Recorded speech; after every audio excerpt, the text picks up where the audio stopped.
This lesson will cover how to purl a stitch. In the knit video, I talked about how the yarn will come over the top of the needle and hang at the front.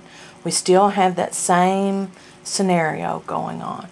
But in this time, instead of pulling it to the back, we're going to allow it to stay in the front. For a knit stitch, you go from left to right, out the back. For a purl stitch, you'll go from right to left and out the front. And then we'll leave our yarn in front. We'll wrap with the same motion, do our yarn over, under and over, slide the right needle under the left needle and drop that old stitch off. Right to left, wrap or yarn over, under and over, slide the right needle under the left needle and drop the stitch off.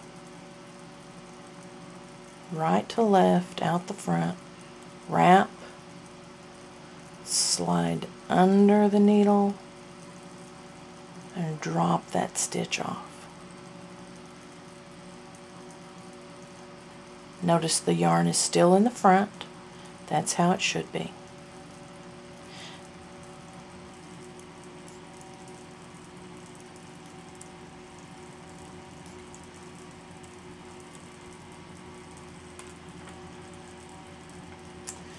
Now if you look closely, you can see I haven't done very many rows yet, but it still looks the same with the exception of right here, and that's because we have a knit and a purl row. This was where I transitioned from the knit video to the purl video, and I have just a teeny weeny little bit of what's called stockinette stitch.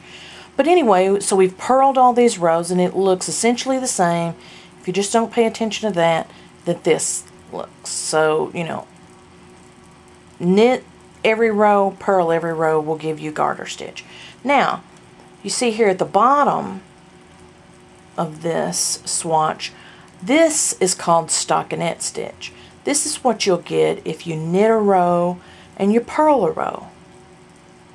Knit a row, purl a row, knit a row, purl a row.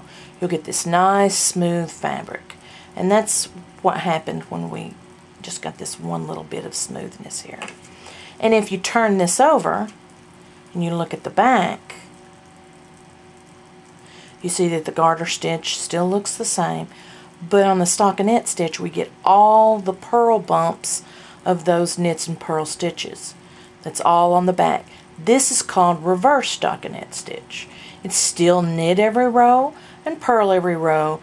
It's just the back side, the flip side of the stockinette stitch.